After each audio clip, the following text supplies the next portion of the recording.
I focused on myself for 2 years, and here are 8 things that I've learned. I've learned that nobody really knows how to be by themselves. The independence that it really taught me and the isolation that it brought, it made me learn a lot of things. The independence that nobody knows how to be by themselves, do things on their own, and even just survive on their own.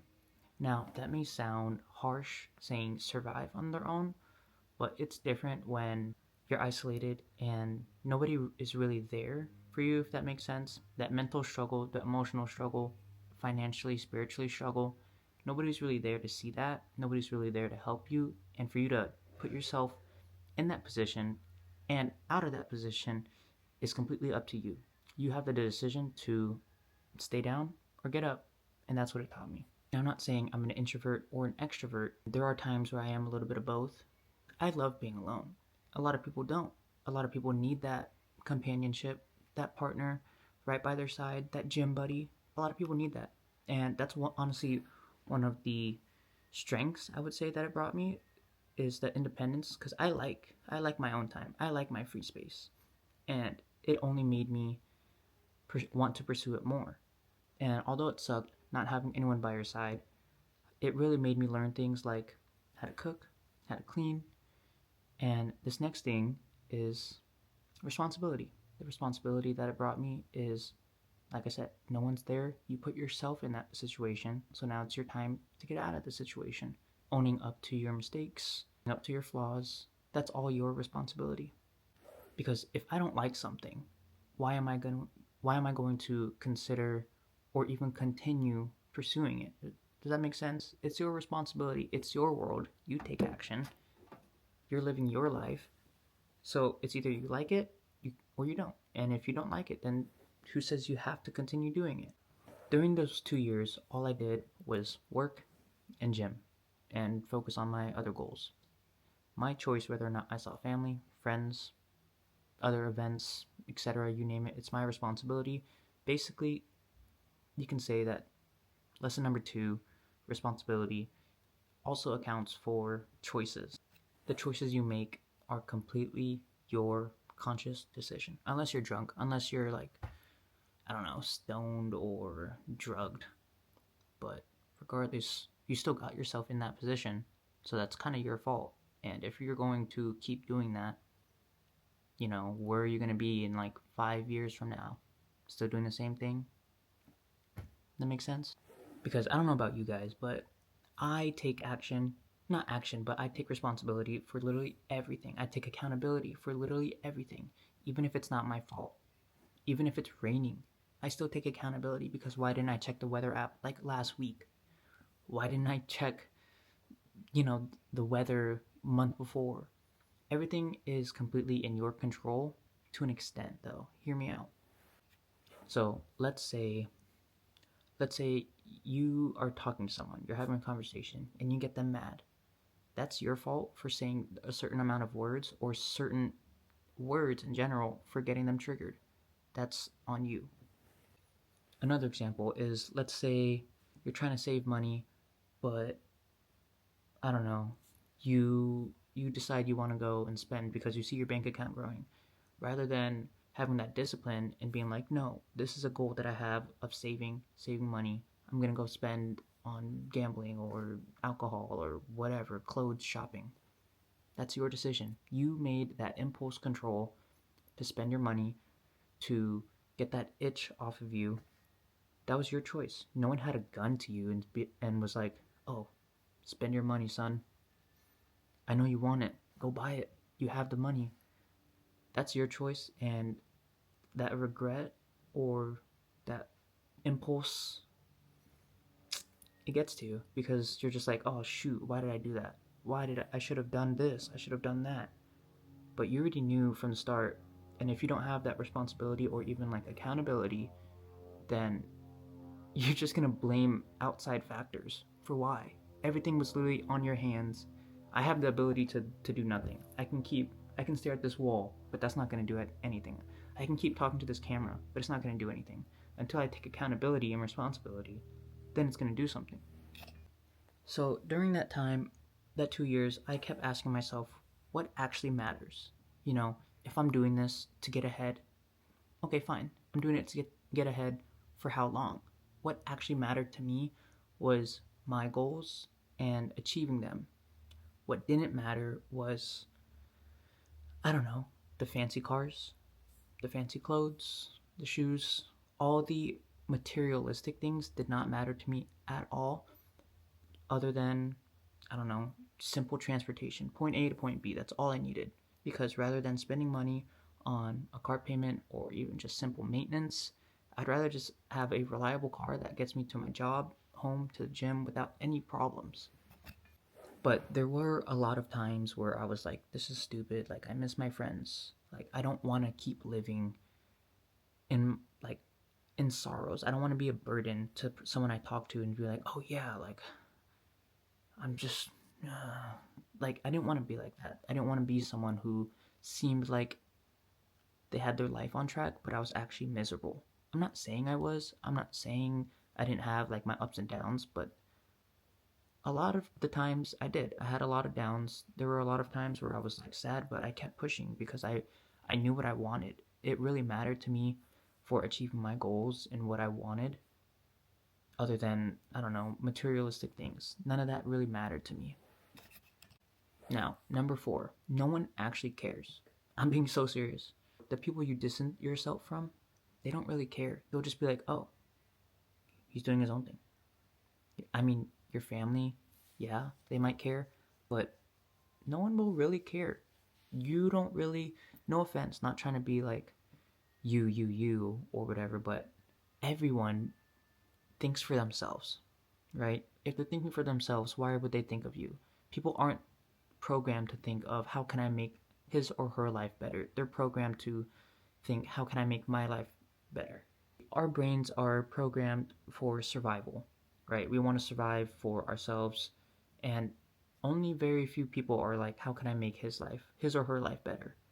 No one really cares or sees the struggle that you go through. No one's going to be like, oh, you're in debt? Whoa, let me get you out of it. No one's going to be like that. They're just going to be like, oh, that sucks. Yeah, like the help that you need, you're not really going to get it.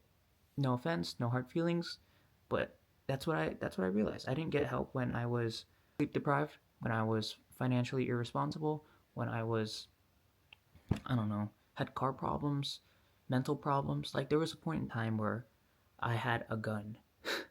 I had a gun to my head because I could not stand the position that I was in, but I had the grit and the strength to get myself together and get back on track to knowing what I really want, and the fact that it's okay that no one cares. It's okay that, I don't know, no one would see this video. And even if no one sees this video, that's okay.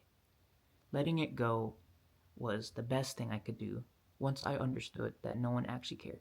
Because, like I said, I like being independent, I like my own life, my peace, and I don't really care whether or not someone likes me, someone doesn't like me.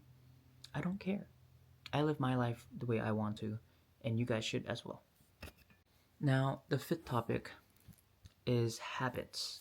This one's tricky because time to time I do slip up on it, even just like little things as like, I don't know, making my bed. I don't make my bed as much as I used to. That's a habit. I don't go to the gym as much as I used to. That's a habit. I still go like 3 to 4 times, but during that phase I was going twice a day for a week. The habits that you build will set you up only for success. And even if it's something small, like reading a page, reading a book, reading a newsletter, or even just going to the gym, getting a workout, going on a run, the little things, they compound. And that's the beauty in it. Because with compounding, you can really see the fruits of your labor add up.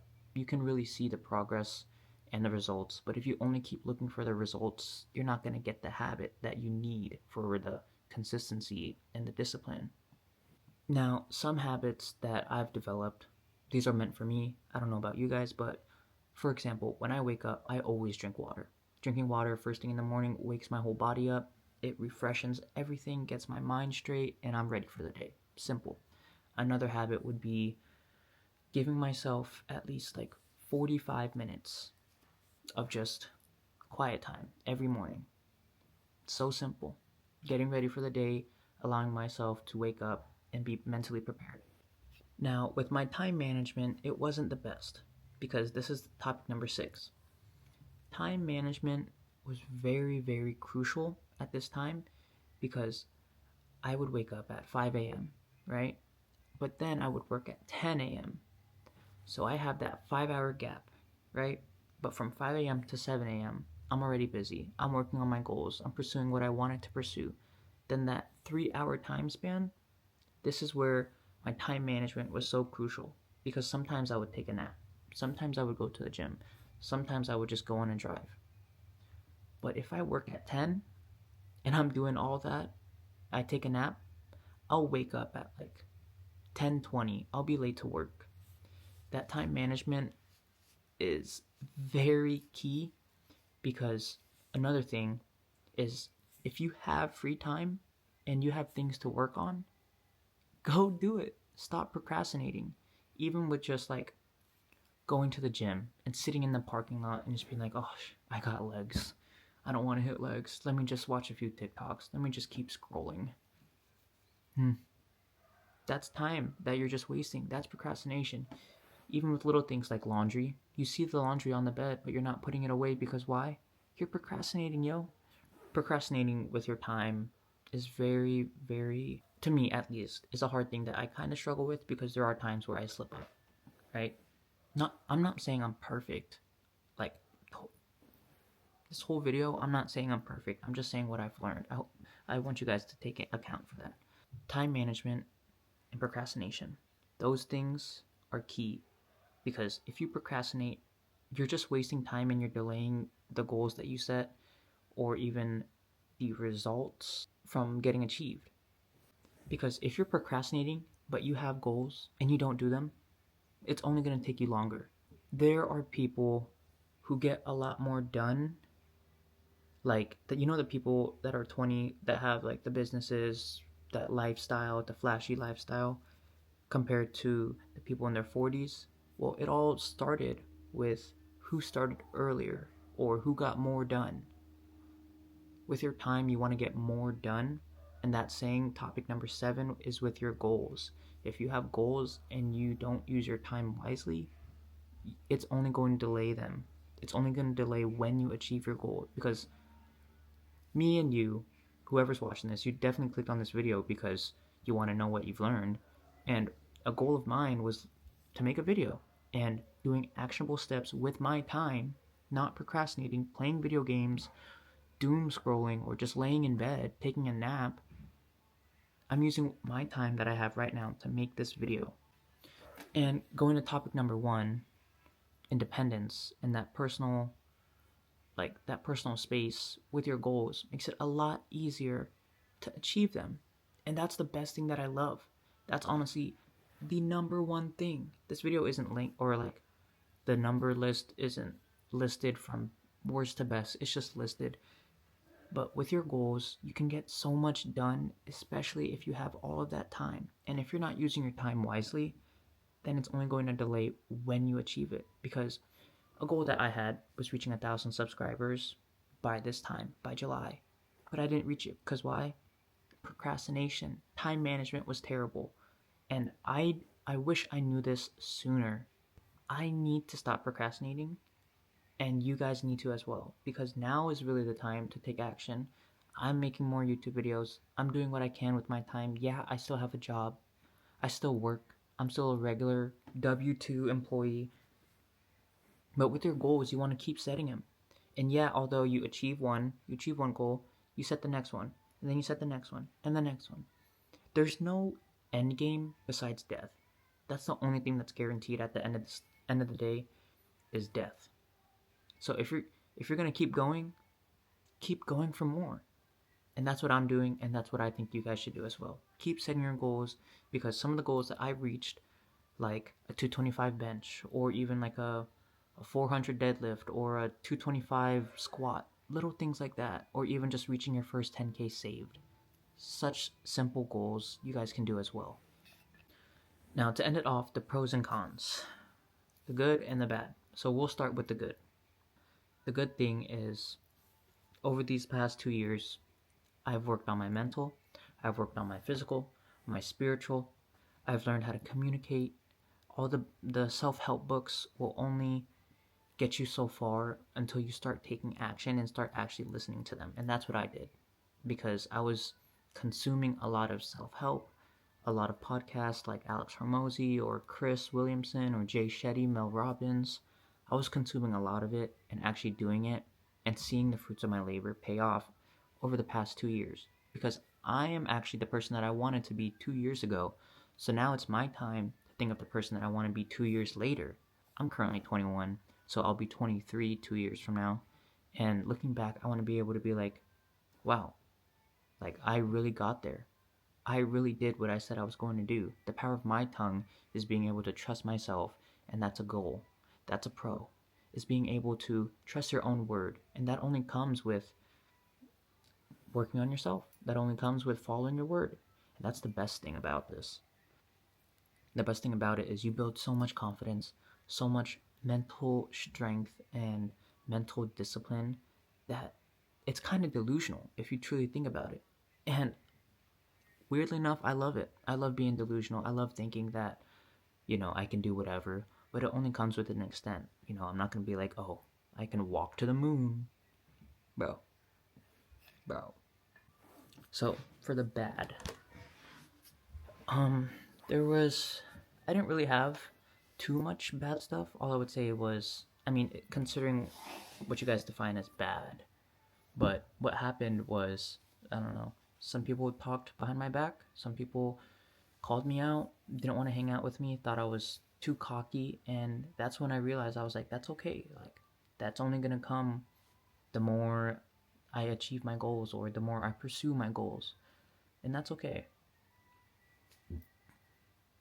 And another thing is not being able to share it with anyone, being able to be like, oh, I just did that, I just achieved this milestone, like come celebrate. That didn't really happen with me. I'm not saying it's like, oh, like I'm miserable for that. Like, no, that's okay. So, like I said, I didn't have that much bad. That's basically all I can say. So, yeah. So, these were the 8 things that I have learned for focusing on myself for the past 2 years. And I would say it was worth it. It was definitely worth it, because if you can do it young, or if you can do it now, example, you're gonna grow. I feel so much more older in a good way. Like, I'm still young, but I feel so old. Like, I have a wise, very wise soul. And I think everyone should have a wise soul. So, if you guys like this video, make sure you like, comment, subscribe. Let me know what kind of topics that you guys would like to see, or even just your thoughts. I would like to know your guys' thoughts on this video overall. So,